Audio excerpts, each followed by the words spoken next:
time for testimony. Those who want to glorify God through the testimony, you may come forward. സാക്ഷ്യത്തിന്റെ സമയം, സാക്ഷിയിലൂടെ ദൈവത്തെ നാമത്തെ മഹത്വപ്പെടുത്തുവാൻ ആഗ്രഹിക്കുന്നവർക്ക് മുമ്പോട്ട് വരാം.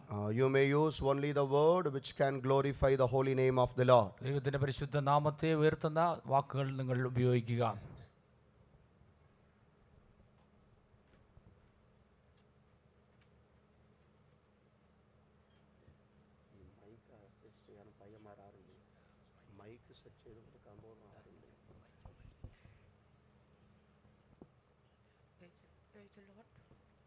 We give time only for 3 testimonies. 3 സാക്ഷ്യങ്ങൾക്ക് മാത്രമേ നമുക്ക് സമയമുള്ളൂ. Praise the Lord.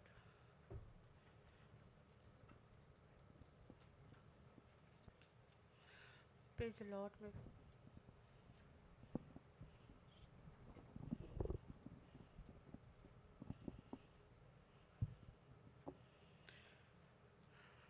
Praise the Lord. मैं परमेश्वर को धन्यवाद करती हूँ. मैं कुवैत से आई हूँ. मेरा नाम अनु है. परमेश्वर ने इतना अच्छा मौका दिया मुझे, उसका महिमा के लिए, कुछ बोलने के लिए, इसके लिए धन्यवाद करती हूँ. मैं लास्ट ईयर नाम दिया था इधर कतार आने के लिए, माँ सेवा के लिए, और मेरा कुछ प्रॉब्लम हो गया, इसीलिए मैं आ नहीं सका, कैंसिल किया. लेकिन मैं अभी ये साल में भूल गया कि मैं अभी कभी दुआ का वो सम्मेलन होएगा. मैं सब कुछ भूल गया. जब भी मैं भूल गया, लेकिन मेरा परमेश्वर नहीं भूला, मेरा खुद नहीं भूला कि मैं आना चाहिए, क्योंकि मैं लास्ट ईयर में नाम कैंसिल किया आने के लिए रेडी होके भी. കഴിഞ്ഞ വർഷം ഞാൻ കൺവെൻഷന് പേര് കൊടുത്തതാണ്, ഞാൻ വരാൻ കഴിഞ്ഞില്ല. ഈ പ്രാവശ്യം ഞാൻ പേര് കൊടുത്ത കാര്യം മറന്നുപോയിരുന്നു. जब भी पास्टर ने दुआ में जाने के लिए नाम दे दो बोला, तभी मेरे को फर्स्ट से मुझे याद आ गया, मैं नाम दिया था लास्ट ईयर आने के लिए, मैं तो कैंसिल हुआ, ये साल तो मैं कैसे भी जाने का. പാസ്റ്റർ കൺവെൻഷൻ്റെ കാര്യം എന്നെ പറഞ്ഞ് വിളിച്ചു കഴിഞ്ഞപ്പോൾ അപ്പോഴാണ് എനിക്ക് ഓർമ്മ വന്നത്, കഴിഞ്ഞ വർഷം പേര് കൊടുത്തതാണല്ലോ, എന്നിട്ട് പോകാൻ കഴിഞ്ഞില്ലല്ലോ എന്ന് ഞാൻ ഓർക്കുകയുണ്ടായി. मेरा पास पैसा भी नहीं है. क्यों पैसा नहीं है? मैं अभी मुल्क जाके आया, 2 महीना भी नहीं हुआ. ഞാൻ നാട്ടിൽ പോയിട്ട് വന്നിട്ട് 2 മാസമായില്ല, അതുകൊണ്ട് പണമില്ല എന്ന് ഞാൻ പറഞ്ഞു. लेकिन मैं परमेश्वर में भरोसा रख के, विश्वास रख के, जो भी है, मेरा पास टिकट के लिए पैसा नहीं था, लेकिन फिर भी मैं पास्टर का पास आके, पास्टर मैं न जाएगा बोल के मैं मेरा नाम दिया. ഞാൻ ദൈവത്തിൽ പൂർണ്ണമായി ആശ്രയം വെച്ചു, ദൈവം വഴി തുറക്കുമെന്നുള്ള പൂർണ്ണമായ വിശ്വാസം വെച്ചു.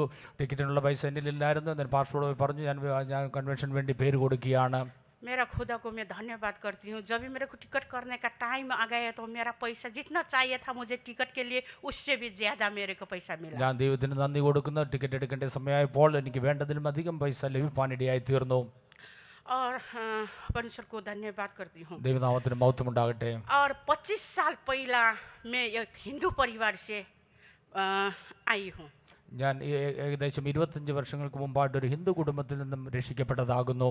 मेरा बाप पुजारी था. എൻ്റെ പിതാവ് ഒരു പൂജാരിയായിരുന്നു. बहुत कठोर पुजारी. വളരെ ഉഗ്രമായ ഒരു പൂജാരിയായിരുന്നു. लेकिन मेरा बाप जो धर्म कर रहे था, लेकिन मेरा दिल में संतुष्ट नहीं था. उसमें मुझे कुछ न कुछ तो घटी कमी है, इसमें पूरा नहीं है, ऐसा मुझे लगता था. എൻ്റെ പിതാവിൻ്റെ ആ മതത്തിലെ മാർഗത്തിൽ എന്തോ ഒരു കുറവുള്ളതായി തോന്നി. അതിൽ എനിക്ക് ഒരു സന്തോഷമുള്ളതായി, എന്തോ ഒരു കുറവുള്ളതായി എനിക്ക് തോന്നിക്കൊണ്ടിരുന്നു. क्योंकि मेरा बाप, मैं देखता था वो बहुत पुजारी भी है. दूसरा जो बीमारी लेके आता ना, वो हम लोग हिंदू में तो बीमारी मेरा बाप के पास लेके आता था. मेरा बाप कुछ ऐसा मंत्र करके ठीक करके बीमारी को घर में भेजता था, ठीक करके भेजता था. फिर भी मेरा दिल में मेरे को संतुष्ट नहीं था. ഹിന്ദു മതത്തിൽ ഇങ്ങനെ ആരെങ്കിലും രോഗികളായി കഴിയുമ്പോൾ എൻ്റെ പിതാവ് പൂജാരിയായിരുന്നുകൊണ്ട് പൂജാരിയായ പിതാവിൻ്റെ അടുക്കൽ വരുമ്പോൾ മന്ത്രം ചെയ്ത് എന്തെങ്കിലുമൊക്കെ ചെയ്തു കൊടുക്കും. അങ്ങനെ അവരുടെ രോഗത്തെ മാറ്റി കൊടുക്കുന്നത് ഞാൻ കണ്ടിട്ടുണ്ട്. എന്നാലും എനിക്കതിലൊരു പൂർണ്ണമായ തൃപ്തി വന്നില്ല. क्योंकि 20 साल का उम्र में मेरा दीदी का मृत्यु हुआ था. കാരണം 20ാമത്തെ വയസ്സിൽ എൻ്റെ മൂത്ത ചേച്ചി മരിച്ചുപോയി. मेरा बाप ने वो बेटी को बचाने के लिए बहुत कोशिश किया था. उसका बड़ा बेटी था. അതിൻ്റെ പിതാവിൻ്റെ മൂത്ത പുത്രിയായിരുന്നു. ആ പുത്രിയെ രക്ഷിപ്പാൻ പിതാവ് കഴിയുന്നതും ശ്രമിച്ചു. अस्पताल, डॉक्टर उसका पूजा, उसका भगवान सबको बोल उसने बहुत वो किया, लेकिन बचा नहीं सका। ആശുപത്രിയിൽ പോയി ഡോക്ടർമാരുടെ അടുക്കൽ പോയി തൻ്റെ പൂജകളും മന്ത്രവാദങ്ങളൊക്കെ ചെയ്തു, എങ്കിലും രക്ഷിപ്പാൻ കഴിഞ്ഞില്ല. मेरा दिल में एक सवाल था, मेरा बाप इतना, मैं बचपन से देख के आया, इतना धार्मिक है, क्यों उसने बेटी को नहीं बचा सका? वो दूसरा लोग को बचा के ठीक करके भेजता है बीमारी, क्यों वो खुद का बेटी नहीं बचा सकता? वो प्रश्न था मेरा दिल में। എൻ്റെ പിതാവ് മറ്റുള്ളവരുടെ രോഗങ്ങൾ മാറ്റിക്കൊടുക്കുന്നു, അവർക്കെല്ലാം പ്രശ്നങ്ങൾ മാറ്റിക്കൊടുക്കുന്നു, എന്തുകൊണ്ട് തൻ്റെ സ്വന്തം മകളെ ജീവിപ്പാൻ കഴിഞ്ഞില്ല എന്നുള്ളൊരു ചോദ്യം എൻ്റെ മനസ്സിൽ വന്നു. इतना धर्म करने के बाद में मिलने वाला खुदा किधर है बोल के मैं ढूंढता था। ഈ ഇത്രയും വലിയ ഭക്തിയോടെല്ലാം കാര്യങ്ങൾ ചെയ്തിട്ടും അവർ ദൈവം കേൾക്കുന്നില്ല എന്നുള്ള, എവിടെയാണെന്നുള്ളൊരു ചോദ്യം എന്നിൽ വന്നു. सच्चा खुदा को ढूंढने का सिलसिला में मैं बहुत धर्म में भाग लिया। ഒരു സത്യ ദൈവത്തെ അന്വേഷിച്ചുകൊണ്ട് പല മതങ്ങളിൽ ഞാൻ അന്വേഷിച്ചു ചെന്നു. मुझे सच्चा खुदा किधर भी नहीं मिला। എനിക്ക് ഒരിടത്തും ആ സത്യ ദൈവത്തെ കണ്ടെത്തുവാൻ കഴിഞ്ഞില്ല. मेरा दोस्त मिलने के लिए मैं पेंटिकोस्ट चर्च में पहुंच गया। ഞാൻ എൻ്റെ സുഹൃത്തിനെ കാണേണ്ടതിൻ്റെ ഒരു പെന്തിക്കോസ് ചർച്ചിൽ പോയി. मुझे किसी ने उधर बुलाया नहीं था, എന്നെ ആരും അവിടെ വിളിച്ചുകൊണ്ട് പോയതല്ല. यीशु के बारे में किसी ने सुनाया नहीं था, യേശുവിനെ പറ്റി ആരും എന്നോട് പറഞ്ഞിരുന്നുമില്ല. बाइबल क्या है मुझे मालूम नहीं था, ബൈബിൾ എന്താണെന്ന് എനിക്ക് അറിയത്തില്ലായിരുന്നു. यीशु कौन है मुझे मालूम नहीं था। യേശു ആരാണെന്നും എനിക്ക് അറിയത്തില്ലായിരുന്നു. जब ये उधर पास्टर प्रचार दे रहा था, मेरे दोस्त को मिलने के लिए गया, उधर मीटिंग शुरू हुआ था। ഞാൻ എൻ്റെ സുഹൃത്തിനെ കാണാൻ പോയപ്പോൾ അവിടെ പാസ്റ്റർ പ്രസംഗിക്കുവാൻ തുടങ്ങിയിരുന്നു. मेरा दोस्त सबसे आगे बैठा था, वो आराधना सेवा था। എൻ്റെ സുഹൃത്ത് ഏറ്റവും മുമ്പിലാണ് ഇരുന്നത്. मैं दोस्त को डिस्टर्ब करने का मैं इच्छा नहीं किया, मैं पीछे जाके बैठ गया। എൻ്റെ സുഹൃത്തിനെ ശല്യപ്പെടുത്തണമെന്ന് വേണ്ട എന്നോർത്ത് ഞാൻ ആ പുറകിൽ പോയിരുന്നു. जब भी पास्टर का मैं सुनता था, उसका एक एक बात सुनता था, तो मेरा दिल में चक्कू जैसा मेरा दिल में मारने का शुरू किया। പാസ്റ്ററിൻ്റെ ഓരോ വാക്കുകളും ഞാൻ കേട്ടപ്പോൾ എൻ്റെ ഉള്ളിൽ അത് കത്തി കൊണ്ട് കുത്തുന്നത് പോലെ എനിക്ക് തോന്നി. हर दुनिया में ढूंढ के मैं चलता था, सच्चा खुदा तो इधर है, मेरा दिल में ऐसा आ गया। ഞാൻ സത്യദൈവത്തെ അന്വേഷിച്ച് മുഴുവൻ ലോകത്തിൽ അന്വേഷിച്ചു ചെന്നു, എന്നാൽ ഇവിടെയാണ് ആ സത്യദൈവത്തെ എനിക്ക് കണ്ടെത്താൻ കഴിഞ്ഞത് എൻ്റെ ഉള്ളിൽ പറഞ്ഞുകൊണ്ടിരുന്നു. मीटिंग खत्म हो गया, മീറ്റിംഗ് തീർന്നു, सब लोग बाहर आ गया, എല്ലാവരും വെളിയിൽ വന്നു. उसका साथ में मेरा दोस्त भी बाहर आ गया। എൻ്റെ സുഹൃത്തും അതോടൊപ്പം വെളിയിൽ വന്നു. मेरा दोस्त मुझे देख के उसको अजीब लग गया। എന്നെ കണ്ടുകൊണ്ട് എൻ്റെ സുഹൃത്ത് ആശ്ചര്യപ്പെട്ടു പോയി. उसने बोला, अनु तू कैसा, तू चर्च में इधर पहुंच गया? എങ്ങനെയാണ് നീ ഇവിടെ വന്ന് ഈ ചർച്ചിൽ വന്നതെന്ന് എന്നോട് ചോദിച്ചു. वो क्यों अजीब मान गया? क्योंकि मैं पुजारी की बेटी था। കാരണം ഞാനൊരു പൂജാരിയുടെ മകളായതുകൊണ്ട് എങ്ങനെ ഇവിടെ വന്നു എന്ന് അവൾ ആശ്ചര്യപ്പെട്ടു. बाद में मेरा दोस्त ने, मैं बोला आपके साथ मुझे कुछ काम है इसलिए मैं आया। ഞാൻ സുഹൃത്തിനോട് പറഞ്ഞു, എനിക്ക് നിന്നോട് ചില കാര്യങ്ങൾ പറയാനുണ്ട്, അതുകൊണ്ടാണ് ഞാൻ ഇവിടെ വന്നത്. मेरा दोस्त ने मेरा पास्टर का रूम में जाके प्रार्थना लिएगा, बाद में जाएगा बोला मुझे। എൻ്റെ സുഹൃത്ത് പറഞ്ഞു പാസ്റ്ററിന്റെ മുറിയിൽ പോയി പ്രാർത്ഥിക്കാം, അതിനുശേഷം പോകാമെന്ന് എന്നോട് പറഞ്ഞു. वो टाइम में पास्टर डेविड था, पास्टर डेविड। ആ സമയത്ത് പാസ്റ്റർ ഡേവിഡ് ആയിരുന്നു അവിടെ ഉണ്ടായിരുന്നത്. जब ये मैं बोला दोस्त को, नहीं मैं नहीं जाएगा क्योंकि मेरा बाप पुजारी था। ഞാൻ പറഞ്ഞു ഞാൻ പോകില്ല, കാരണം എൻ്റെ പിതാവ് പൂജാരിയാണ്. अनु तुम्हारा घर में बहुत प्रॉब्लम होता है, बहुत प्रॉब्लम आता है, चलो थोड़ा दुआ लिएगा पास्टर से, बाद में जाएगा, फट से जाएगा बोला। നിന്റെ വീട്ടിൽ പല പ്രശ്നങ്ങൾ നടക്കുന്നുണ്ടല്ലോ, പാസ്റ്റർ അടുത്ത് പോയി പ്രാർത്ഥിക്കാം, അത് കഴിഞ്ഞിട്ട് നീ പൊക്കൊള്ളാൻ പറഞ്ഞു. जब भी पास्टर का रूम में गया, അപ്പോൾ പാസ്റ്ററുടെ മുറിയിൽ ചെന്നു. पास्टर ने इतना अच्छा से मुझे बात किया, പാസ്റ്ററിനെ എന്നോട് നല്ലവണ്ണം സംസാരിച്ചു. मुझे उधर अपना जैसा महसूस हो गया। എനിക്ക് എൻ്റെ സ്വന്തം പോലെ എനിക്ക് തോന്നി. पास्टर ने बोला, मैं आपको दुआ कर देगा बेटी, आप घुट में बैठो। മകളെ ഞാൻ നിനക്ക് വേണ്ടി പ്രാർത്ഥിക്കാം, നീ മുട്ടിന്മേൽ നിൽക്കുക എന്ന് പറഞ്ഞു. जब भी मैं घुट में बैठा, ഞാൻ മുട്ടിന്മേൽ നിന്നപ്പോൾ आंख बंद किया, കണ്ണടച്ചു. हाथ में ऐसा बंद किया। ഞാൻ കൈകൾ ഇങ്ങനെ കോർത്തു പിടിച്ചു. जब भी डेविड पास्टर का हाथ मेरा माथा का ऊपर पड़ गया, പാസ്റ്ററുടെ കൈ എൻ്റെ തലമേൽ വെച്ചപ്പോൾ उधर क्या हुआ मुझे मालूम नहीं था। അവിടെ എന്ത് സംഭവിച്ചു എന്ന് എനിക്കറിയത്തില്ല. मैं उधर चिल्लाया, बहुत गिर गया, बहुत क्या हो गया मुझे मालूम नहीं था। ഞാൻ അവിടെ വീഴുകയും അല്ല പല വിധത്തിലും ഇതായി തീർന്നു. എനിക്ക് എന്ത് സംഭവിച്ചെന്ന് എനിക്കറിയത്തില്ല. उसका बाद में मेरा दोस्त से पास्टर से विदाई करके मैं घर में गया। അതിനുശേഷം ഞാൻ പാസ്റ്ററോടും എൻ്റെ സുഹൃത്തിനോടും പറഞ്ഞ് ഞാൻ വീട്ടിലേക്ക് പോയി. मेरा बाप का कैंसर था। എൻ്റെ പിതാവിന് ക്യാൻസർ ആയിരുന്നു. बाद में बाप को कुछ बोल के मैं हम लोग चर्च में लेके आया एक दिन। അതിനുശേഷം ഞാൻ പിതാവിനോട് പറഞ്ഞ് ചർച്ചിലേക്ക് കൊണ്ടുവന്നു. चर्च में लेके आने के बाद में मेरा बाप को एक दिन उधर रखा। അതിനുശേഷം പിതാവിനെ ഒരു ദിവസം അവിടെ ചർച്ചിൽ വെച്ചിരുന്നു. जब भी उधर दुआ करने का टाइम में मेरा बाप का जो माना हुआ जो देवता भगवान किया गया था वो सब मेरा जिस्म में आके मेरा बाप से बात करने का शुरू किया।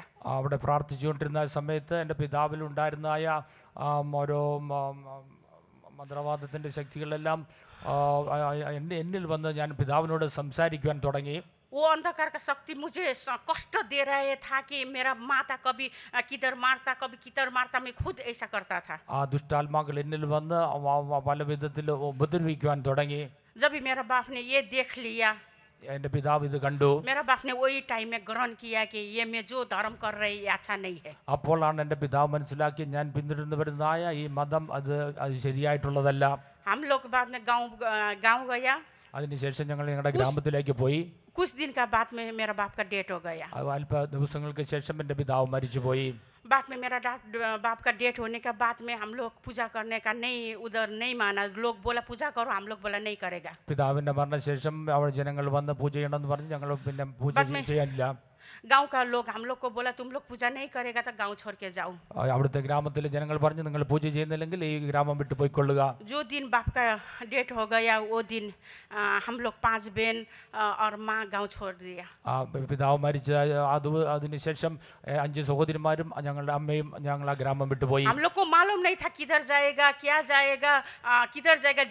जो खुदा के लिए हम लोग गांव छोड़ रहे सब कुछ छोड़ रहे, वो खुदा है कि नहीं वो भी मालूम नहीं था। ഞങ്ങൾ എവിടേക്ക് പോകുന്നു, എങ്ങനെ എവിടെ പോയി എന്ത് ചെയ്യുന്നു ഞങ്ങൾക്ക് അറിയത്തില്ല. കർത്താവിന് വേണ്ടി ഞങ്ങൾ പോവുകയാണ്. അങ്ങനെ എവിടെ പോകുന്നെന്ന് അറിയാതെ ഞങ്ങൾ പുറപ്പെട്ടു. वो टाइम में हम लोग मट्टी का एक घर छोड़ा था खुदा के लिए।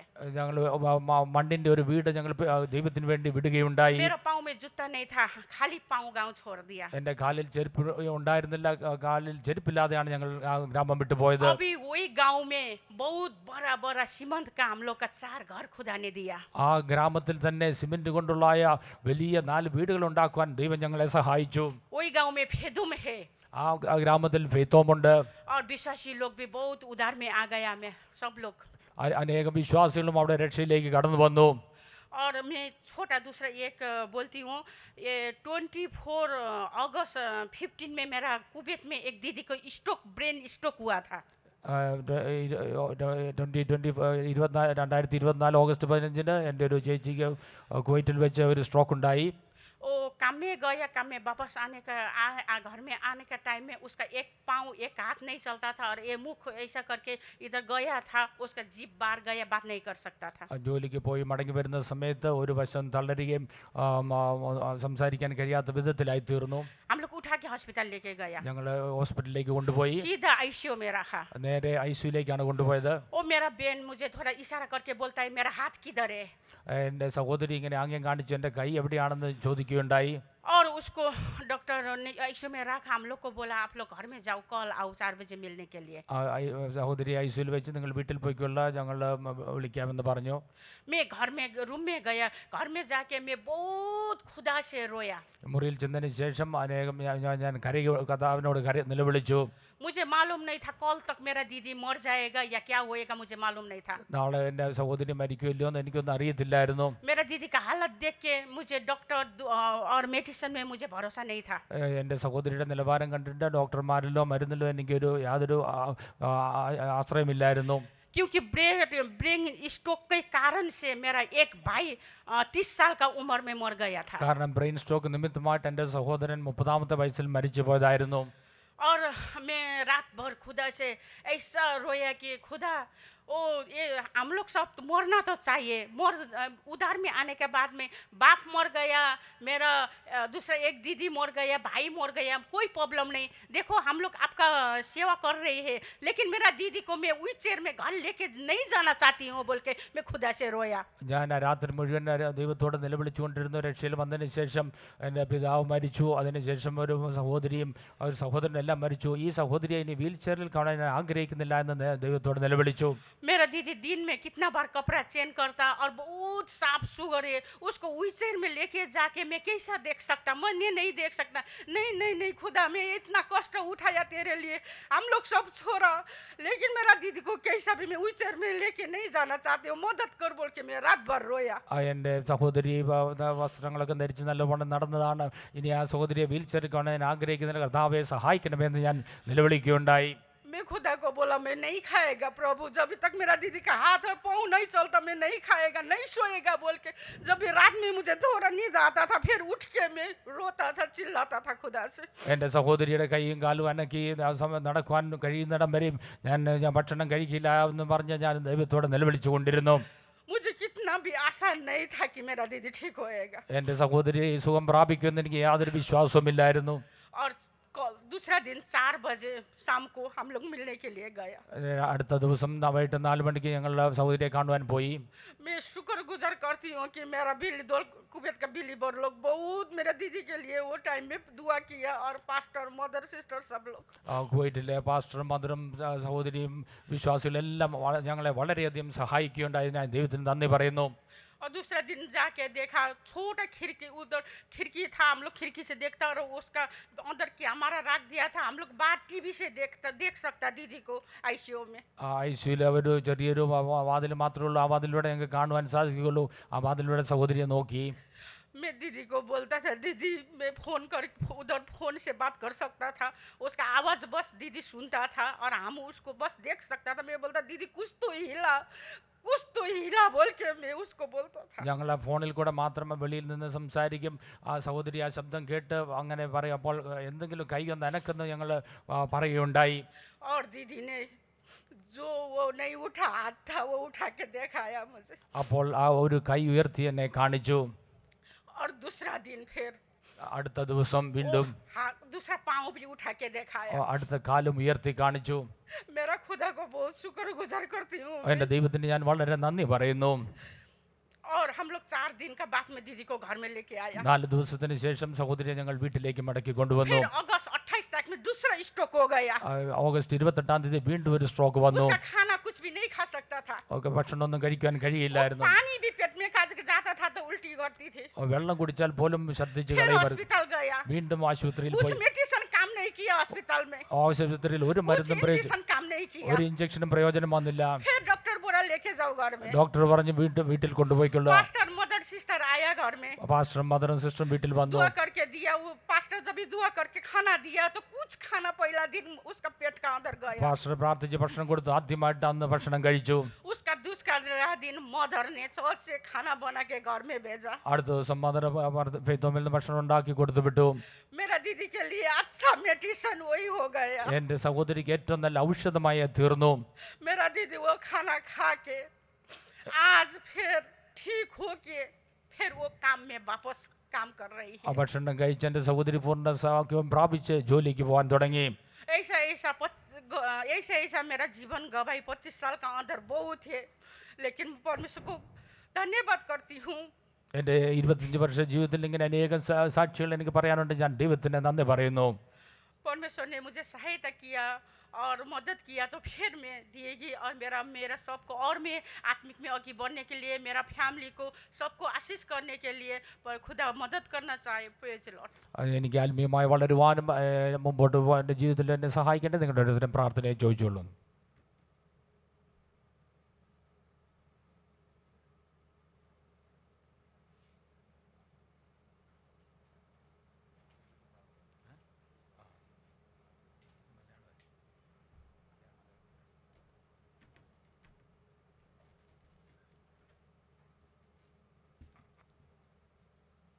ദൈവത്തിൻ്റെ പൊന്നുനാമത്തിൽ നന്ദിയോടെ സ്തോത്രം ചെയ്യുന്നു. വലിയവനായ ദൈവം എന്നെ എൻ്റെ കുടുംബത്തെയൊക്കെ സ്നേഹിച്ച് വളർത്തി ഇതുവരെയും കൊണ്ടുവന്ന ദൈവത്തിൻ്റെ വലിയ ദയക്കായി നന്ദിയോടെ സ്തോത്രം.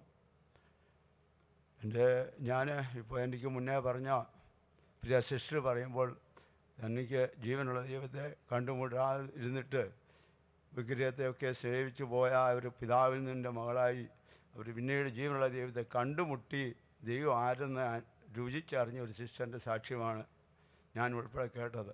എന്നാൽ എനിക്ക് പറയാനുള്ളത്, ഞാൻ ഒരു പെന്തിക്കോസ് മാതാപിതാക്കളാൽ ജനിച്ച് വളർത്തപ്പെട്ടെങ്കിലും ആ സിസ്റ്ററിൻ്റെ ഒരു അനുഭവം എനിക്കുണ്ടായി എന്ന് എനിക്ക് പറയാനില്ല.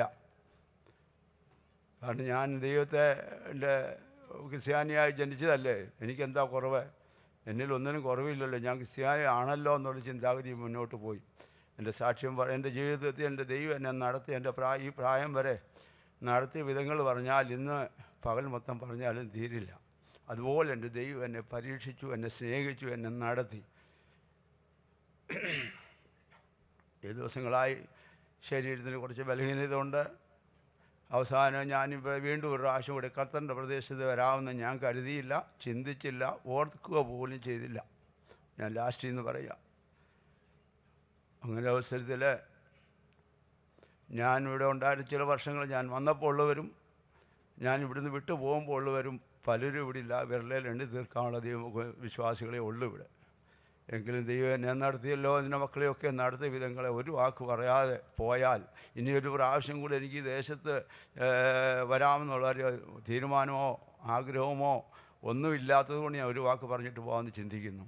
ഈ കഴിഞ്ഞ ലാസ്റ്റ് എന്ന് പറയട്ടെ, ഈ കഴിഞ്ഞ ഒക്ടോബർ മാസം 14-ാം തീയതിയാണെന്ന് തോന്നി, ഓർമ്മ ഒത്തിരി കുറവുണ്ട്. 4 മണിക്ക് പ്രാർത്ഥനയ്ക്ക് എഴുന്നേറ്റു. ഡോറിന് പുറത്ത് വന്ന ഒരു കാഴ്ചപ്പാട്, മുറിക്ക് വെളിയിൽ ഡോറ് വരെ വന്ന ഒരു കാഴ്ചപ്പാട് എനിക്ക് ഓർമ്മയുള്ളൂ. പിന്നീട് വന്ന് ഞാൻ കസേര വന്നിരുന്നു എന്ന് എൻ്റെ പ്രിയപ്പെട്ടവൾ പറയുന്നുണ്ട്. പിന്നെ ചില മണിക്കൂറുകൾ ഞാൻ ഒരു ബോധവും ഇല്ലാതെ അതൊരു ലോകത്തിൽ നിന്ന് മാറ്റപ്പെട്ട സാഹചര്യത്തിലായിരുന്നു എന്ന് പറഞ്ഞു കേട്ടു. ചില വിശ്വാസികളെ വിളിച്ചു. വെളുപ്പിന് 4 മണിക്കാണല്ലോ സ്വതന്ത്ര പ്രാർത്ഥന സമയം കഴിഞ്ഞ്. എങ്കിലും ചില മക്കൾ വന്ന് എനിക്ക് വേണ്ടി പ്രാർത്ഥിച്ചു. കൈയും കാലൊക്കെ പിടിച്ച് നോക്കിയപ്പോൾ പെട്ടെന്ന് ഹോസ്പിറ്റലിൽ കൊണ്ടുപോകാം എന്ന് പറയുകയും ചെയ്തു. എന്നാൽ ഞാൻ മണിക്കൂർ കഴിഞ്ഞ് ഞാൻ ആംഗ്യം കാട്ടി പറഞ്ഞെന്ന് പറയുന്നു, വേണ്ടാന്ന്. ഞാനത് കേട്ട് ഓർമ്മയില്ല. ദൈവത്തിൻ്റെ ആത്മാവിൽ നീ പ്രവർത്തിച്ചു. വീണ്ടും ഒരു ഡ്രസ്സൊക്കെ മാറി തയ്യാറായി എന്ന് പറയുന്നു. അപ്പോൾ ഞാൻ കൈ ഊപ്പി കാണിച്ചു എന്ന് പറയുന്നു, വേണ്ട എന്നുള്ള രീതി. എനിക്ക് ആരോഗ്യമുള്ള സമയത്ത് എൻ്റെ കുടുംബത്തിൽ ഞാൻ പറഞ്ഞിട്ടുണ്ട്, എന്നെ ഒരു കാരണവശാലും രോഗചികിത്സയ്ക്ക് വേണ്ടിയിട്ട് എന്നെ ഹോസ്പിറ്റലിൽ കൊണ്ടുപോകല്ലേ എന്ന് ഞാൻ ദൈവത്തോട് പറഞ്ഞുകൊണ്ടിരിക്കുന്നത് തന്നെയാണ്. ഈ ദേശത്ത് വന്നപ്പോൾ എന്നെ ഇവിടുന്ന് ഞാൻ ബോംബെയിൽ നിന്ന് റിക്രൂട്ട് ചെയ്ത് വന്നു. അവിടെ ഇൻ്റർവ്യൂ ഉണ്ടായിരുന്നു. ഇവിടെ വന്ന് ഇൻ്റർവ്യൂവിന് വന്ന് ഇവിടെ ഖത്തർ യൂണിവേഴ്സിറ്റിയിലേക്കാണ് വന്നത് ഫസ്റ്റിൽ. അവിടെ വന്ന് അവിടെ ഇൻ്റർവ്യൂ ഉണ്ടായിരുന്നു. അവിടുന്ന് ഇൻ്റർവ്യൂവിൽ ഞാൻ ഫെയിലായി. ഞാൻ തന്നെയല്ല, കുറേ ആൾക്കാർ ഫെയിലായി. അന്ന് ഇവിടെ ചെറിയാച്ചാൻ എന്ന് പറഞ്ഞ ആ ഒരു അച്ചാനാണ് വീടുകളിൽ മീറ്റിംഗ് നടത്തിക്കൊണ്ടിരുന്നത്. വീട്ടിലാണ്, സ്വാതന്ത്ര്യമില്ല. വേദോത്സവം പേപ്പറിൽ പൊതിഞ്ഞ് പ്ലാസ്റ്റിക് കവറിലിട്ട് തൂക്കി പിടിച്ച് ടാക്സി പിടിച്ച് പോയാൽ ടാക്സി 1/2 കിലോമീറ്റർ ദൂരെ ടാക്സി നിർത്തിയിട്ട് പിന്നെ നടന്നു പോകും. പ്രേയർ നടക്കുന്ന വീട് എവിടെയാണെന്ന് അറിയാൻ പാടില്ല. അതുകൊണ്ട് CIDയുടെ ഒത്തിരി ബുദ്ധിമുട്ടുള്ളതല്ല. ഇന്നിപ്പോൾ വലിയവനായ ദൈവം ഇത്രയും വിശാലതയോടെ നമ്മൾ ജനിച്ച നാട്ടിൽ സ്വാതന്ത്ര്യത്തോടെ ആരാധിക്കാൻ പറ്റാത്തൊരവസരത്തിൽ ഈ ഗൾഫ് നാട്ടിൽ വന്നിട്ട് നമുക്ക് ഇങ്ങനൊരു ആരാധനാലയം, ഇങ്ങനൊരു കൺവെൻഷൻ തന്ന ദൈവം ആരാ എന്ന് രുചിച്ചറിയുവാൻ എൻ്റെ ദൈവം എനിക്കും അവസാനം ഒരു സമയം തന്നല്ലോ. ദൈവനാമം മഹത്വപ്പെടുമാറാകട്ടെ. അങ്ങനെ ചില ആളുകൾക്ക് എന്നെ അവിടെ നിന്ന് ചെറിയാച്ചാൻ പറഞ്ഞൊരു വാക്കുണ്ട്, എല്ലായിടത്തും പറയാറുണ്ട്. ജോണിനെ കൊണ്ടുവന്നത് ദൈവം ആണെങ്കിൽ വിടാൻ കൊണ്ടുവന്നതല്ല എന്ന്. പ്രിയമുള്ളവരെ, ആ വാക്ക് ദൈവം മാനിച്ചു. ആ കമ്പനിയിൽ എന്നെ അവിടെ കയറി വിടാനുള്ള സാഹചര്യം മുഖാന്തരമൊക്കെ ഉണ്ടായി. ഞാൻ അവിടെ ചില വർഷങ്ങൾ ജോലി ചെയ്തു. അതിനുശേഷം ഞാൻ ഇവിടുന്ന് പോയി വീണ്ടും ദൈവനെ ഇവിടെ നല്ലൊരു കമ്പനിയിലേക്ക് കർത്താവ് കൊണ്ടുവന്നു. ഓയിൽ ഫീൽഡുമായിട്ട് ബന്ധപ്പെട്ട കമ്പനിയിൽ ഓഫ്ഷോറിൽ ഒക്കെ ജോലി ചെയ്യുവാൻ ദൈവം അറിയിക്കാത്ത നന്മ എനിക്ക് തന്ന് നടത്തിയ വിധങ്ങളെ വർണ്ണിപ്പാൻ നാവുകൾ പോരാ. പ്രിയപ്പെട്ടവരെ, ഈ ഖത്തറിൻ്റെ പ്രദേശത്ത് വന്ന് ഒരു മുറിക്കകത്ത് 10-50 പേര് കൂടിയിരുന്ന് ആവശ്യബോധത്തോടിരുന്ന് പ്രാർത്ഥിക്കുമ്പോൾ ഈ തണുപ്പ് സമയത്ത് ജനങ്ങൾ വേർത്ത് ഡ്രസ്സെല്ലാം നനഞ്ഞായ പോകുന്നു. അതേ ആത്മീയമായ ഒരു വലിയ സന്തോഷമായിരുന്നു, ഒരു നിറവായിരുന്നു. ദൈവത്തിന് അവിടെ ചെയ്യാതിരിക്കാൻ സാധ്യമല്ലാത്ത ഒരു നിറവ് അനുഭവിച്ച കൂട്ടത്തിലാണ്. ഇന്നിപ്പോൾ നമുക്ക് വിശാലതയുണ്ട്. നമ്മുടെ കുഞ്ഞുങ്ങൾ ദൈവഭയത്തിൽ വളരുന്നുണ്ട്. എനിക്ക് കൊച്ചുമക്കൾ 6 കൊച്ചുമക്കളെ ദൈവം തന്നു. ഈ ദേശത്ത് പിതാക്കന്മാർ വാണസ്ഥലത്ത് മക്കൾ വാഴുമെന്നുള്ള വാഗ്ദത്തം എന്നിൽ നിറവേറി. ദൈവനാമം മഹത്വപ്പെടുമാറാകട്ടെ. എനിക്ക് പോഴുവാനോ പ്രശംസിപ്പാനോ യാതൊന്നുമില്ല. ദൈവം എനിക്ക് തന്ന തുണ എന്നേക്കാൾ ആത്മീയത്തിൽ ശ്രേഷ്ഠമായി വന്നു. കാരണം ഞാൻ ജനിച്ചു വളർന്നതാണല്ലോ. അതുകൊണ്ട് എനിക്ക് അത്രയ്ക്കുള്ള വലിയ ഭക്തിയുണ്ട്, പുറമേ ഉള്ളൂ. എന്നാൽ എൻ്റെ പ്രിയപ്പെട്ടവളും രാത്രി സമയങ്ങളിൽ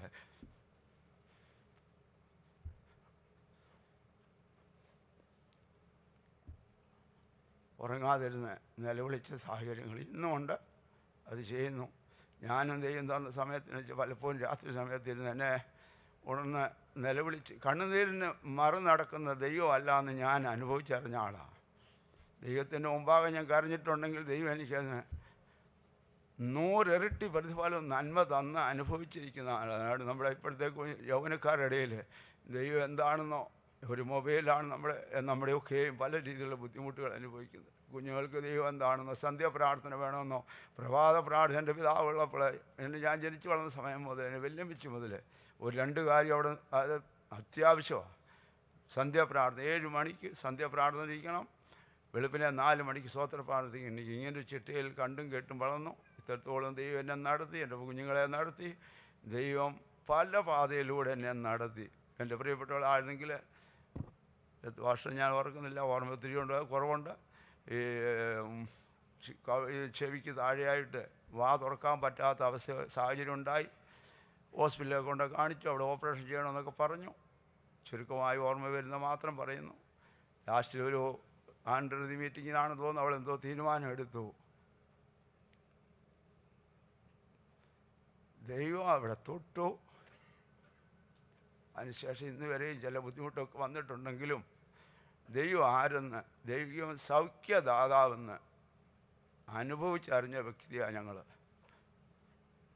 അവയാൽ നമ്മുടെ പ്രിയപ്പെട്ടവർ ഈ നാളുകളിൽ നമ്മുടെ സഹോദരങ്ങൾ പുറകോട്ട് നമ്മൾ അനുഭവിച്ചു വന്ന പാതയിൽ നമ്മുടെ കുഞ്ഞുങ്ങളും വരുവാൻ ആഗ്രഹിക്കുന്നു. മുന്നോട്ടുള്ള സകല വിഷയത്തിലും മേലും ദൈവത്തിൻ്റെ സാന്നിധ്യവും കാവലും സൂക്ഷിപ്പുണ്ടായിരിക്കണം. എനിക്ക് ഈ പറഞ്ഞ പോലെ ബലഹീനം അതുകൊണ്ട് ഇടയ്ക്ക് കാലിന് പിടുത്തമുണ്ട്, അങ്ങനെ ബുദ്ധിമുട്ടുകളൊക്കെ ഉണ്ട്. എന്നാൽ ദൈവം ആകുന്നു നടത്തുന്നത് എനിക്ക് പൂർണ്ണ വിശ്വാസമുണ്ട്. ജീവൻ തന്ന ദൈവമെങ്കിൽ ജീവൻ എടുക്കുന്ന ദൈവമാണ്. ആകയാൽ വിശുദ്ധന്മാരുടെ പ്രാർത്ഥന എനിക്ക് ഇന്നും കൂട്ടനായിരിക്കുന്നു. അനേക വേലക്കാരുമായിട്ട് സഹകരിപ്പാനും അവരുടെ പ്രാർത്ഥന എനിക്ക് ബലമായി തീരുവാനും ഒക്കെ ദൈവം എനിക്ക് ഭാഗ്യം തന്നിട്ടുണ്ട്.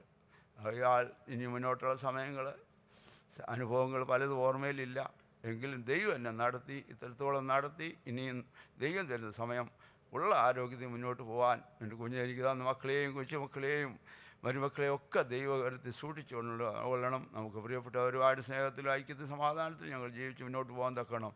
ഇവിടെ കൂടിയിരിക്കുന്ന എവിടെയും വിശുദ്ധമാരുടെയും പ്രാർത്ഥന അപേക്ഷിച്ചുകൊണ്ട് സാക്ഷി.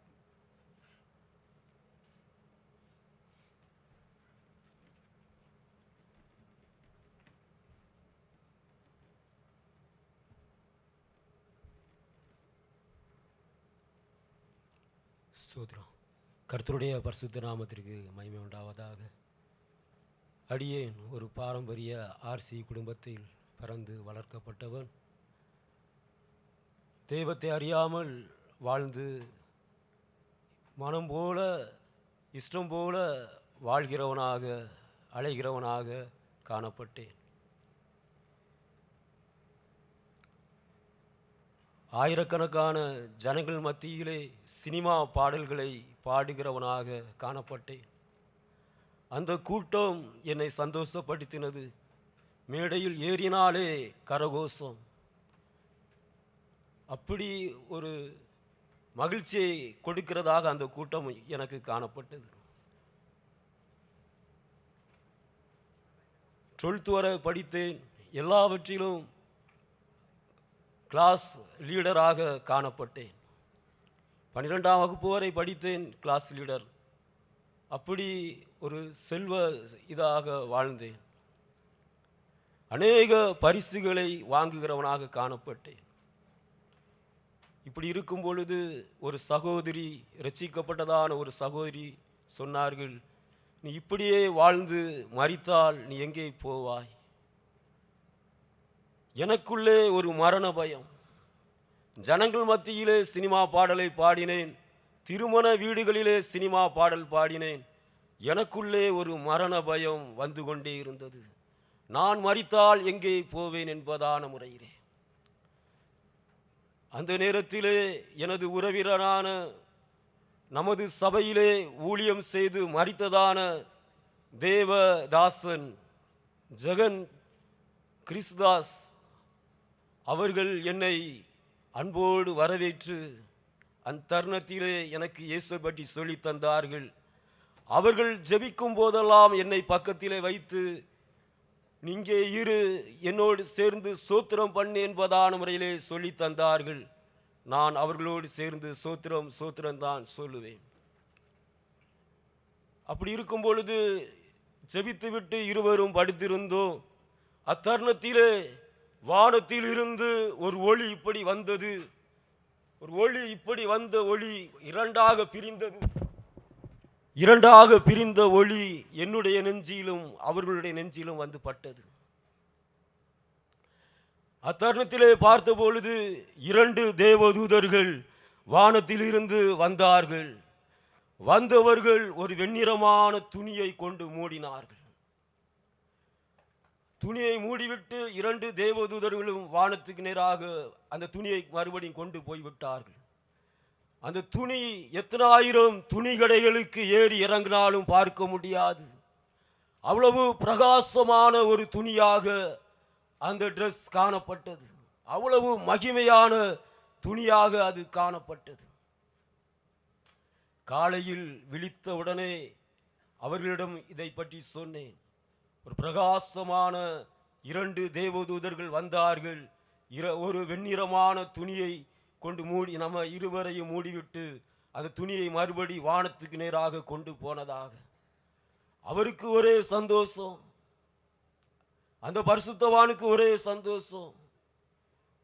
அந்த தருணத்திலே அவர்கள் ஒரு இடத்திற்கு ஜெபிக்கும்படியாக கடந்து போய்விட்டார்கள். அந்த வீட்டிலே என்னை தனிமையாக வைத்துவிட்டு போய்விட்டார்கள். நீ ஜெபித்து கொண்டே இரு, கர்த்தர் உன்னை சந்திக்க வருவார், இயேசு உன்னை சந்திக்க வரக்கூடும், ஆனபடியினாலே நீ ஜெபித்து கொண்டே இரு என்று சொன்னார்கள். நான் ஜெபித்து கொண்டே இருந்தேன். அந்த பரிசுத்தவான் சொல்லிவிட்டு போயிருக்கிறார், கர்த்தர் உன்னை சந்திக்க வருவார், இயேசு உன்னை சந்திக்க வருவார் என்பதான முறையிலே ஜெபித்து கொண்டே இருக்கும் பொழுது திடீரென்று பார்த்த பொழுது வானம் திறக்கப்பட்டது. வானத்திலிருந்து சடிதியான முறையிலே அப்பங்கள் வாயிலே வந்து விழுந்து கொண்டே இருந்தது. திடீரென்று கீழே எட்டி பார்த்த பொழுது ஒரு பெரிய ஒரு பாத்திரத்திலே பால் மாதிரி இருந்தது. அதை வாயிலே தூக்கி வைத்த போது எல்லாம் கட்டி கட்டி இரத்தமும் சதையுமாக காணப்பட்டது. இரத்தமும் சதையுமாக காணப்பட்டது. அத்தருணத்திலே கர்த்தரா இயேசு கிறிஸ்து எனது அருகிலே வந்து நின்றார். வெண்ணங்கி தரித்தவராக எனது அருகிலே வந்து நின்றார். மரக்கத்துர மர சகரமக்கத்துரு கிட்டத்தட்ட ஒரு 1/2 hour, ஒரு அரை மணிக்கு மேலாக பேசிக்கொண்டே இருந்தார். அன்பை பற்றி பேசிக்கொண்டிருந்தார். நான் கர்த்தரிடத்தில் கேட்டேன், ஆண்டவரே அன்பு என்றால் என்ன என்று கேட்டபோது அவர் சொன்னார், பாவிகளாய உங்களுக்காக நான் மரித்தேனே, அதுதான் அன்பு என்பதாக. மரகதுர மசகரமலத்துரு மகத்தரா ஒரு அமாஹது ஒரு அரை மணிக்கு மேலாக பேசிவிட்டு சற்று இப்படியே வந்து நின்றார். பக்கத்தில் இப்படி நிற்கிறார்.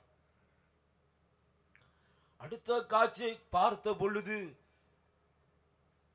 இந்த பூமியெல்லாம் அப்படி தீயினால எரிகிற அந்த காட்சியை காட்டி தந்தார். பூமியெல்லாம் அப்படி தீயினால எரிகிறது.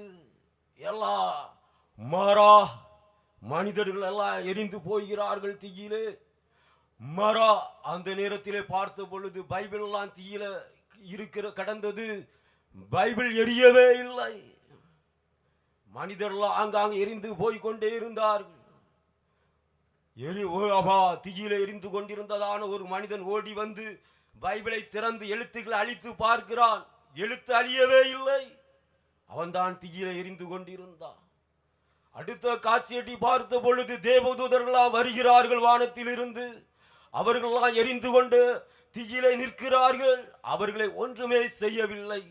அவர்கள்தான் அந்த பைபிளை எடுத்து கொண்டு போகிறார்கள். பார்த்தால் எல்லாம் எரிந்து போகிறது. மரசகரமக்கத்துரு. கர்த்தர் என்னை ஆசீர்வதித்தார். இதை எல்லா இடமும் நீர் சொல்ல வேண்டும், உலக எத்திசையிலும் சொல்ல வேண்டும், எனக்கு சாட்சியாக இருக்க வேண்டும் என்பதான முறையிலே கர்த்தர் எனக்கு அறிவுறுத்தினார். இப்படியா உண்மையான சபையை விட்டு, உண்மையான பரிசுத்தவான்களின் ஐக்கியத்தை விட்டு அலைந்து திரிகிறவனாக அடியேன் காணப்பட்டு மறுபடியாக சிறந்த மிக ஆழமான உபதேசமாகிய சியோன், புதிய எருசலேம், வரக்கூடியதான நித்தியத்தை பற்றி பேசுகிறதான சபையாகிய பரிசுத்தவான்களுடைய ஐக்கியத்திலே கர்த்தர் தாமே என்னை கொண்டு வந்து நிறுத்தியிருக்கிறார் என்றால் அவருடைய அனாதி தீர்மானமாக கூட இருக்கிறது. இந்த சபையிலே மராகத்தொரு கடைசி வரை நிலைநிறுத்து சகல பரிசுத்தவான்களோடும் அடியேனும் எல்லாரும் காணப்படணும். அடியாக சோத்ரோம், நான் ஒரு காரியத்தை சொல்ல விரும்புகிறேன். திருமணமாகாமல் இருக்கும் சகோதர சகோதரிகளே, உங்களுக்கு ஊழிய அழைப்பு என்றால் உடனடியாக அதற்கு கீழ்ப்படிந்து தேவ சத்தத்திற்கு கீழ்ப்படிந்து வந்து விடுங்கள். அதைத்தான் அடியேன் சொல்கிறேன். ஏனென்றால் எனக்கு மேரேஜ் ஆகி 16 வருடங்கள் ஆகிவிட்டது. நான் அடிக்கடி நினைப்பேன், திருமணமாகாமல் போயிருந்தால் நல்லா இருக்குமே என்று. அதைத்தான் நான் அடிக்கடி சிந்தித்தது உண்டு. நான் உங்களுக்கு சொல்லுகிறேன், திருமணமாகாத வாலிபர்களே, வாலிப பிள்ளைகளே, உங்களுக்கு இந்த அழைப்பு வருமானால் அந்த அழைப்பை பிடித்து அப்படியாக சோத்திரம் சியோனுக்காக வாருங்கள் என்பதான முறையிலே தேவனுடைய மன விருப்பத்தை சொல்லுகிறேன். அப்படியா சபையிலே சாட்சி சொல்ல வைத்ததான தேவாதி தேவனுக்கும் பரிசுத்தவான்களுக்கும் அப்படியா எனது நன்றியை தெரிவித்துக் கொள்கிறேன். சோத்திரம் சோத்திரம். For all the testimonies, let us praise God. എല്ലാ സാക്ഷ്യങ്ങൾക്കുമായി നമുക്ക് ചേർന്ന് സ്തോത്രം ചെയ്യാം. Stotram, stotram, stotram, stotram, stotram, stotram, stotram, stotram, stotram. For all the good things our God has done in their lives, let us praise God. അവരുടെ ജീവിതത്തിൽ ചെയ്ത എല്ലാ നല്ല പ്രവർത്തികൾക്കുമായി ചേർന്ന് സ്തോത്രം ചെയ്യാം. Stotram, stotram, stotram, stotram, stotram. God should continuously strengthen them to live for His glory. Let us praise God. ദൈവനാമത്തിന് വേണ്ടി തുടർന്ന് ജീവിപ്പാൻ ഇവരെ ബലപ്പെടുത്തുന്നതിനായി ചേർന്ന് സ്തോത്രം ചെയ്യാം. Stotram, stotram, stotram, stotram, stotram.